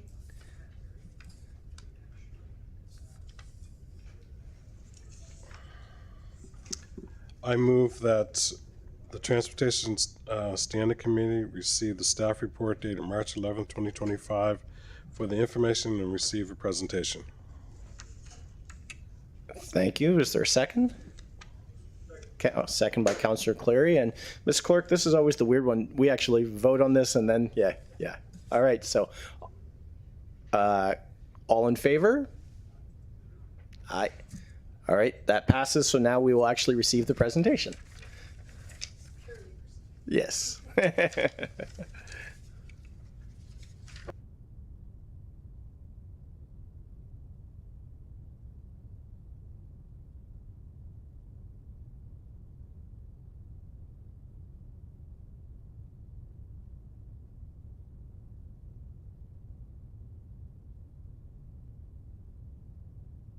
Through the chair to members of council, good afternoon. Norman Hendry, Director Transit Fleet.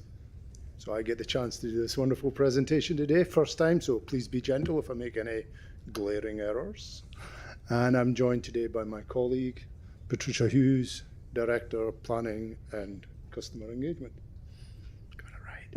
So without further ado, I'd like to present our third quarter 2024-2025 report.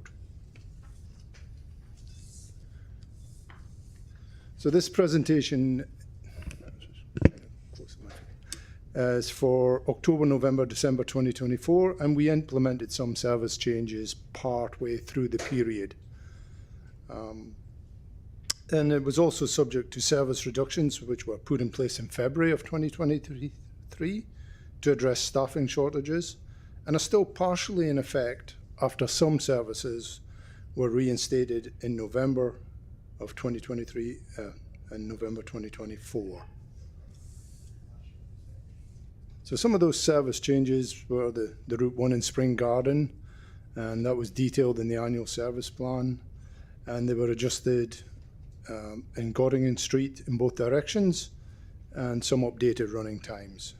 The Route 10 in Dalhousie was replaced with a new branch corridor route, 10A, B and C, and this increased service during most times of the day on this corridor. The 10A ran from Dalhousie to Bridge Terminal, 10B Dalhousie to Micmac Terminal, and 10C from Dalhousie to Westphal. And these also replaced the previously suspended Route 41 Dartmouth to Dalhousie. The new express route services communities near Larry Utech Boulevard, east of Highway 102, and direct to downtown Halifax. So lots of service changes going on here, and I'll let you read some of those, and if you've got any questions, please feel free to ask on those. But you can see lots of temporarily suspended trips were reinstated, which is all good news, and the detours for Cogswell construction have had schedule adjustments implemented to accommodate the new regular routing. Boardings and revenue. As you can see here, we've gone back to pre-pandemic levels. So with all these boardings, and really good to see that people are returning to the use of transit, but with all those extra boardings, there's the inherent delays that come with more people getting on and off a bus.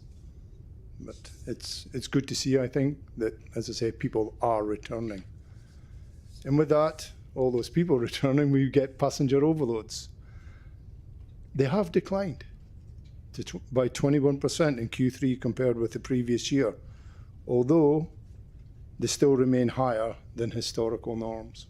And we've had lots of good conversation on those. We've got two new charts in here for you to see, and this helps us focus our attention on where the overloads occurred and at what time they actually occurred. We kind of knew this, but this really makes us focus on it and draws our attention to the PM peaks and the corridor routes.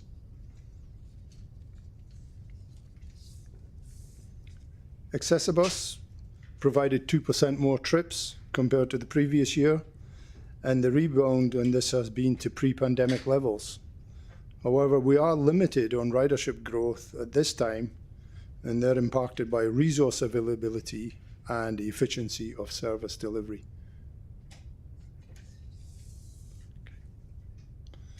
bus maintenance costs. One's near and dear to my heart, and we're 3% below the budgeted price. So that's a good news story on there. On-time performance. We're still not getting our target of 85%, although we keep doing schedule adjustments in August on the 8, the 9A and B, 21, 84, 90, and the 401. But those impacts will not be fully observed until Q3. Routes 1 and 10A, B, and C, which I just spoke about, were launched with revised schedules in November, and these impacts will be fully observed in Q4. Adjustments will continue to be made in an effort to improve on-time performance, and some of these have already resulted in modest improvements to date. However, traffic congestion continues to increase, and impacts on our time performance are continually shifting. This is our safety collision report, and we're seeing that the collisions involving transit vehicles occurred once every 23,300 kilometers driven, and a preventable collision every 40,500.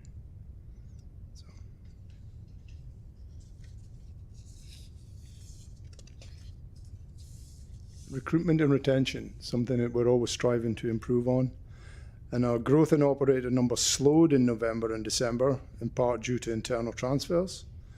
January and February saw an increase due to graduating class of operators. We're pushing them through those classes as quick as we can. And what we're seeing from this graph is the number of conventional bus operators entering and exiting. And really the blue bar illustrates the net loss gain of staff each month. And that concludes the presentation. Thank you. Thank you for the presentation. Councillor Cuttle. I don't have to put a motion on the floor now. No. Because we've already. Motion's already been done. Great.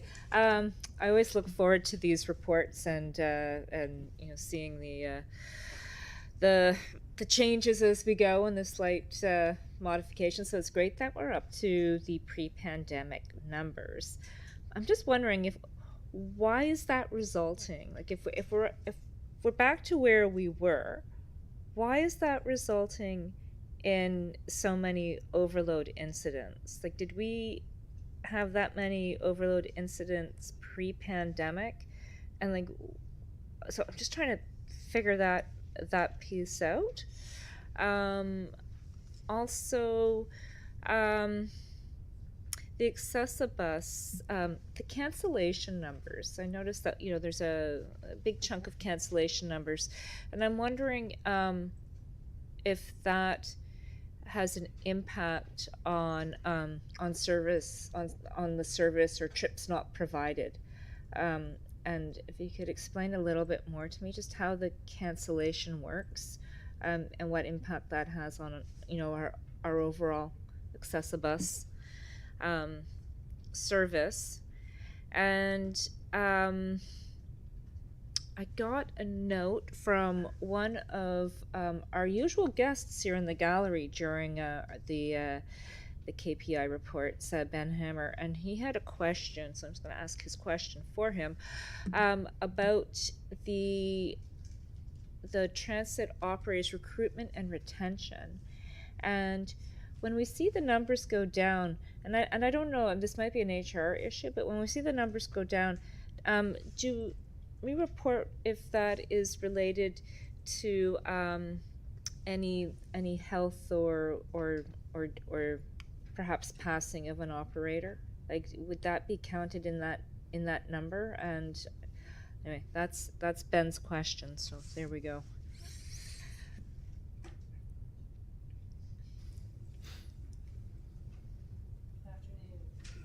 I'll start with the first question there about overloads.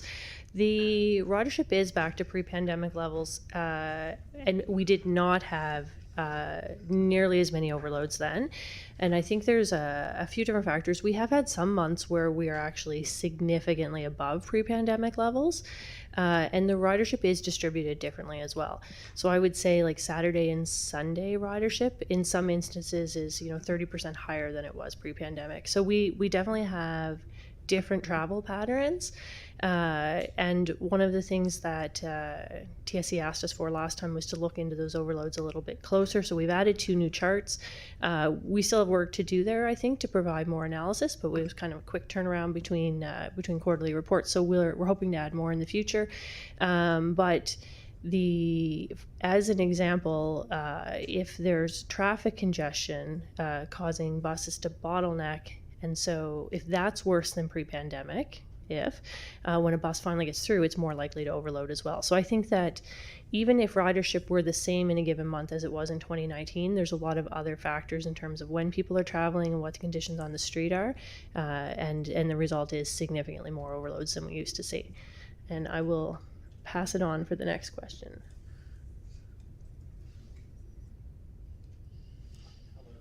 Stuart McDonald, Acting Director of Employee Support and Development at Halifax Transit.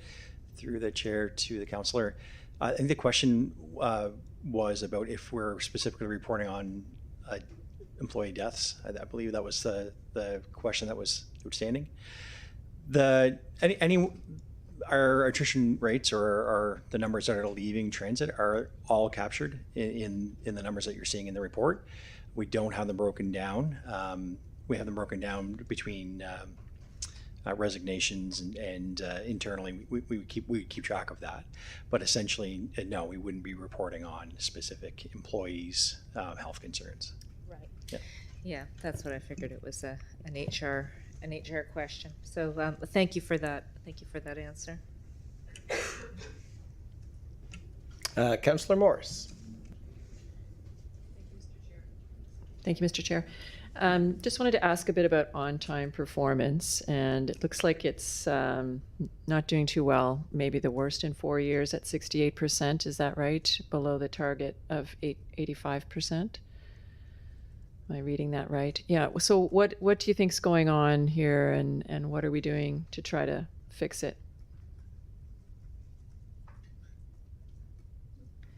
Thanks. That's a great question. I think there's probably a large number of things going on. So as you may recall, as part of Halifax Transit budget and business plan, we did commit to a service reliability analysis this year. And I think that, we've looked into like certain instances with certain routes and sometimes there's a variety of different reasons. So I think that service reliability analysis will let us to do that deeper dive of kind of all of the factors. Be able to speak more articulately about exactly what's happening, but certainly we are seeing the numbers continue to decrease, and we know some of the factors and have some ideas about them, but I think it might be good to have that analysis done. Okay. And Route 3 still has almost twice the overloads of any other route. Is there anything that can be done in the short term to try to remedy this?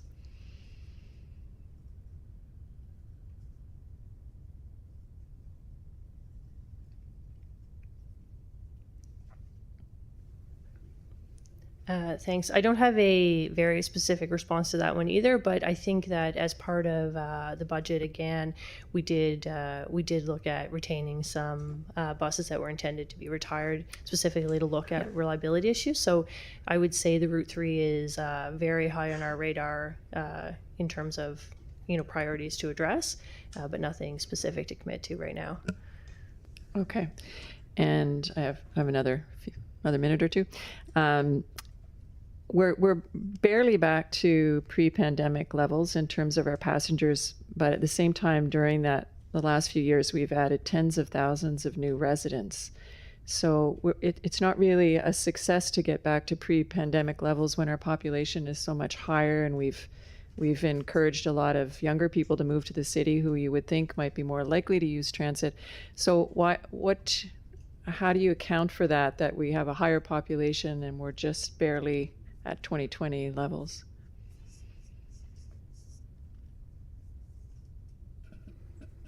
Yeah, that's a great question, actually. We did have, maybe it'll be more apparent with the Q4 report, which includes the year-end summary. But it's been really interesting in, I guess, 2024. We did have some months where we had a 15% increase over the year before. And I won't pretend that I can explain all of that, but I think that I think it depends on the travel patterns and and for example, on weekends it's significantly higher ridership increases than during the week. So I think some of it is where we were able to increase service to meet that demand, where we had capacity for more passengers and where we didn't, what types of trips people are looking to make that may be different. So, we may have more passengers that are traveling fewer days of the week, but they're still regular passengers. So if everyone shifts to 3 days versus 5, the ridership would look the same, but it's more people on buses. So I think it's complex and I don't have a full answer. And I think it's something we're looking at and interested in because there were some bigger jumps earlier in the year, but the fall went back to around a 3% increase over the year before. So some people didn't come back to work, maybe, at the office. Or September, October have always been our busiest months, so maybe we were closer to a saturation point with those versus I think it was in May, we had a 15% increase or thereabouts. So certainly bigger gaps at other times of year, and we do see some related to student populations and whatnot where we've seen big jumps as well. So a lot happening. Okay, thank you. Thank you, Councillor. Councillor Daigle-Gammon. Excuse me. Thank you, Mr. Chair. Thank you for indulging a question from a non-committee member, but I did want to come to the meeting today for this as well as the previous presentation. And my question is really around the Accessibus slide. And I don't want to presume that I understand this, but canceled means canceled by the user or canceled by transit, and then user trip refusals. Is it that the user refused it? Is it that transit refused it? I'm just a little confused on what that is. And, it's nice to see that the ridership is up by over 600. One of the things that we as councillors, I and some of my colleagues I know as well, one of the things that we hear is that people end up canceling an Accessibus trip because they lack the confidence that they're going to get to an appointment on time, or that it's the window of time that they have to be available is so large that it compromises the day. So I guess I want to understand what canceled means and what user trip refusal means. Thanks.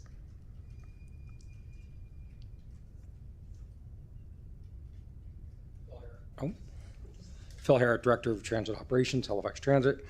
A canceled trip is a user trip canceled. User canceled. And over 50% of those are canceled at the door. So we have the resource on site. That trip is canceled there, and then we have to try to reallocate that to our wait list to accommodate some other passengers. A trip refusal is when a client refuses the trip because we can't deliver it within the time frame they're looking for. So maybe they want to be picked up at 9:30. We can't do it till 9:45. So they've booked the trip and then they've refused it from there. As far as the pickup window and delivery window, we are just over 90% on-time reliability to meet within that window. That 30-minute window is an industry standard used by many properties because we can't always control traffic and things like that. So our current window is 30 minutes on both ends. So just to follow up on that then, well, it's good to know that if we're at 90%, that's a surprise considering some of the comments that I get. So it's nice to be able to have that data to give back to people. Thank you. When we find out about canceled at the door, are we doing anything to find out why it's canceled at the door? Through the chair to the councillor, yes, we have those conversations with clients, and through the policies and procedures of Accessibus, sometimes we try to initiate further conversations with those clients because they are impacting other users of that service. And we do have some clients that mass book. They'll call and they'll book 3 and 4 trips at a time. Well, they went on Tuesday, so now they may not want to go on Wednesday. And unfortunately, sometimes that cancellation's at the door when we find that out. Oh, wow. So if we read this right, so 10,564 cancellations at the door. Wow. Sorry, some of those would be pre, but a majority of them are at the door or are considered a no-show. Okay, great. Thank you. It's good information to have. Thanks. Thank you, Mr. Chair. Good questions. Councillor Cuttle. Thank you, Mr. Chair. I'm sorry, Councillor Cuddle. I'm sorry, my fault. You'd already gone, Councillor Clary hadn't. Can we go to Councillor Clary first? And you'll get your second go around after him. Sorry. I was happy either way. Thank you, Mr. Chair. So just to follow up on, I think it was Councillor Morse that brought up the ridership numbers.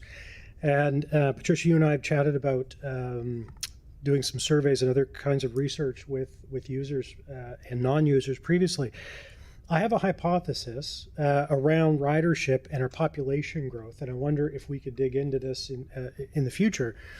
If you think about, we've had, if you look at the census data from 2016 to 2021, we had the fastest growing downtown in Canada. So when you think about our urban core and you look at the stats for mobility in the urban core, either through the census or DALTRAC, we have over half of the people in the urban core walking, cycling, and taking transit versus using a car. And so I wonder what the proportion is of those cycling and walking, because as they're coming here, most of their destinations and origins are probably close enough that many of them are skipping transit because there are other ways to get around that are sustainable. Great. And if you look at the folks who are moving into the suburban sprawl, the car dependent areas where transit may not be a great option, even though we're getting an increase in population, which is why the congestion is getting worse on our streets, they don't have transit as an option because of the way those areas are set up. So anyway, I put that for you guys to maybe look into that as people are moving here and working with planning, looking at those kind of things, and maybe they're obviously not users of the system if they're in those car dependent sprawl areas, but it might be worthwhile to ask them why they haven't chosen transit and look at, how far away a bus stop is, et cetera, et cetera. The other thing, and because Phil's here, I wasn't thinking about this until just now, but over the last couple of years, we've done a lot of work on aggression and violence in and around our transit system, terminals, buses, et cetera, and we've hired more supervisors, we've done more work. And I wonder if it wouldn't be worthwhile to report on some of that in this, because we don't have that information. And even looking at our, when you look at that customer feedback circle and the proportion of calls for marketing, bus drivers, et cetera, I wonder, do we have any data that you can share, or perhaps we could maybe incorporate this into future ones? I would love to know, are things getting better? Is the perception of safety, is actual safety increasing on our transit system, on the buses at our terminals? I certainly am getting fewer calls. Last year, actually for about a year and a half ago to maybe 7-8 months ago, I was getting a ton of calls around Mumford, all kinds of issues happening in the transit terminal area and approaching the transit terminal area. And so how are those things going?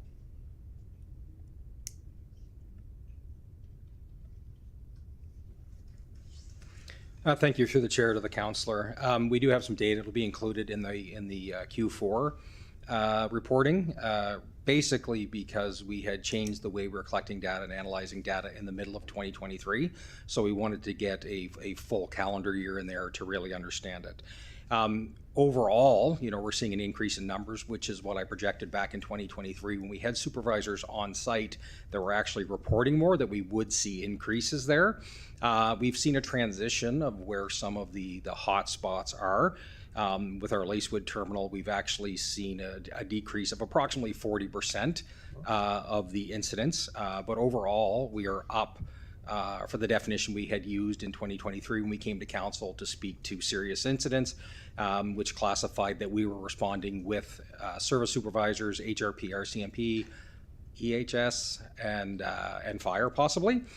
So the numbers are up. I think overall the combination of the work that's gone in with supervisors on site, with the bus operator shields, and the terminal supervisors there to have that direct interaction. We are seeing improvements, but as we continue to grow and the population continues to grow, numbers are increasing.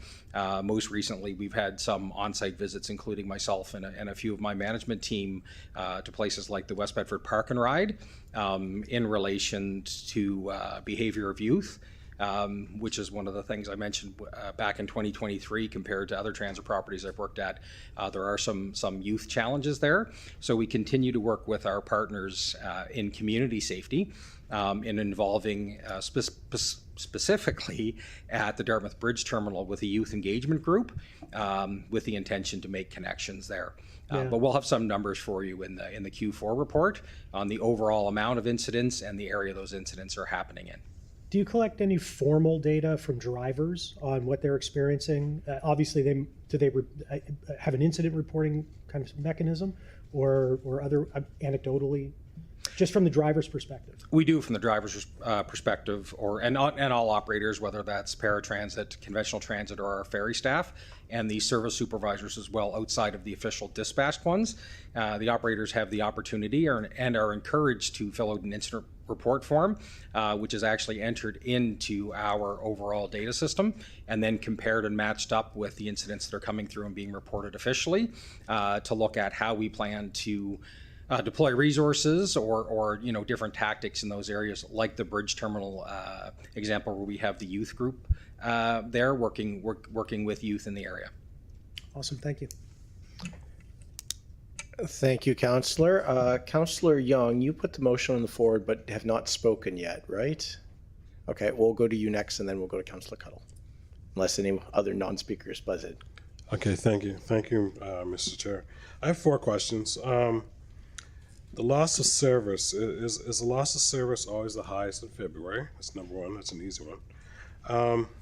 Number 2, the metrics for the on-time service, is that based on the external responses or internal calculations? Meaning, is it coming from the riders or is it coming from staff?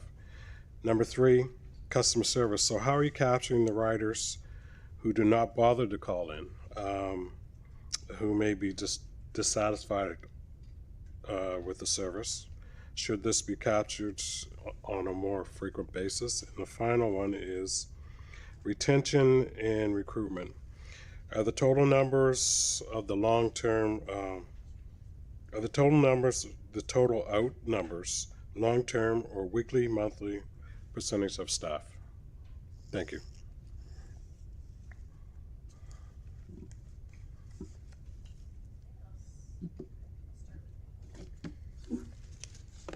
I'll start with a few of those. Maybe the on-time performance calculations. So that is based on the onboard technology, which reports where the buses are, and it compares it to when they're scheduled to arrive at a time point versus when they're really there. And the metric we use is if they are more than 60 seconds early, then they're early. If they're within 60 seconds and not more than 3 minutes late, then they're considered on time. So at 3 minutes, they're considered late. I would say across the industry, it's common to use 3 minutes, but it's probably more common to use 5 minutes. So we are reporting on what's more than 3 minutes late, and that is all coming from data, which we have a significant amount of. The customer service, what's in the KPI report is really just what the calls were that came in and what they were about. We don't have metrics in there or I guess an ongoing way to track concerns that aren't reported to us. It's one of the reasons we really encourage people to call 311 and report things. There are some other measures in terms of citizen resident satisfaction surveys and whatnot that we do look at the data for, but not an ongoing thing that transit is specifically measuring in isolation. And there was a question there about the loss of service chart, and I'm not sure what the question was, if we could have it. Is it the highest in February? Like most times it's you would think it would be, probably based on weather, would it be? Right, and I don't know if we know off the top of our heads, but I suspect there were a few days where we canceled service completely in February due to weather conditions, which would be what that's showing. So yes, weather oriented, yeah, okay. And retention, recruitment.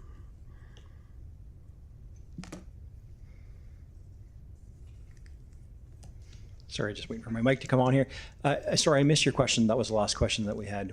Can you repeat? Okay, so on the chart, it's stated the total out numbers, people who were out. My question was it long term or was it like Is it weekly or monthly? Oh, that they've Percentage of staff who are, understand. Yeah, those are employees that have left transit. oh, that left altogether? Correct. Okay, all right. Now, captured within those, I should clarify, some of those are internal transfers to other positions within HRM. So they have not left HRM, but they have maybe have left their home positions as bus operators. Okay. Okay. Okay, thank you. Thank you, Councillor. Going back to Councillor Cuddle. Thank you very much, Mr. Chair. Yeah, so I'm glad Councillor Daigle-Gammon followed up on the Accessibus. It was a question I had in the beginning that we didn't get answered, but it was about the impact of those cancellations on our service. My other point I was going to make is that we've discussed this before during previous KPI reports around looking at total ridership and looking at per capita ridership over time. There was some discussion of including the per capita in the reports. I don't know if that got lost or if it's not doable or if there's some thoughts about the value of that. And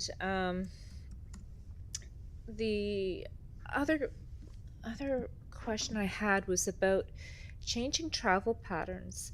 Patricia, you were talking about in relation to the overloads, how some of that is related to more users on the weekend, different routes becoming popular with riders. I'm assuming some of this is following where new development is going and perhaps new ridership. So, as we're going through this and we're noticing that there's a change in travel patterns, how is that informing route changes?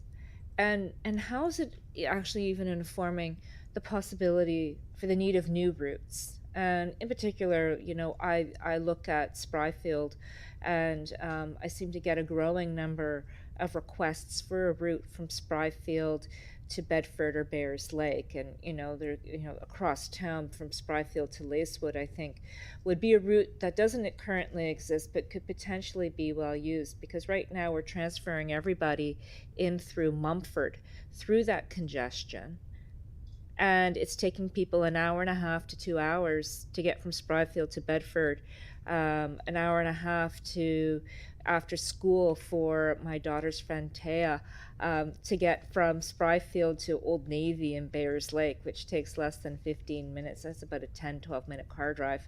It's taking her an hour and a half. That's 3 hours of travel time for a 4-hour shift at minimum wage at Old Navy. This is impacting businesses as well as the people that are in need to rely on the transit. So when and where are we going to look at how these changing travel patterns and new need for routes is going to show where will that show up? If it doesn't show up in the KPIs, where will that show up?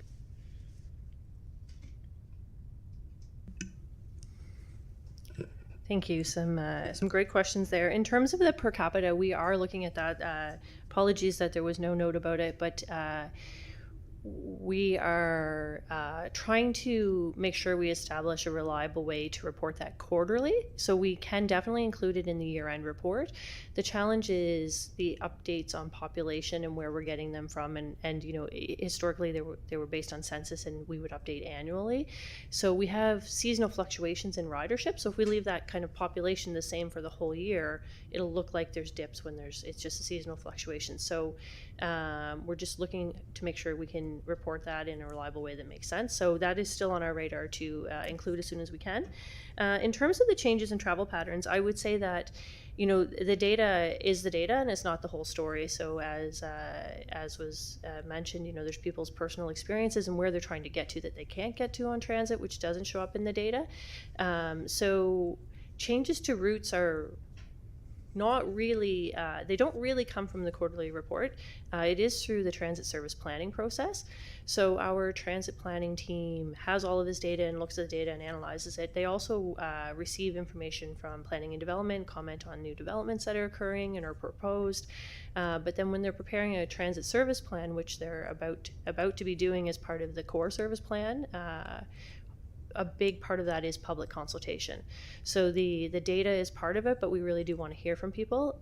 And so we are now about to launch the core service plan in the next few weeks, going out to public consultation. And that really is the time when the data can meet kind of the personal experiences and the gaps that people have and want to tell us about. So I guess thank you for the opportunity to put a plug in for the core service plan, and we will want to have as much feedback as possible throughout May and into June about what people's experiences are and what connections they're not making, and like really add that human element and the story to what the data is showing. So definitely looking forward to that, and that will inform the routes.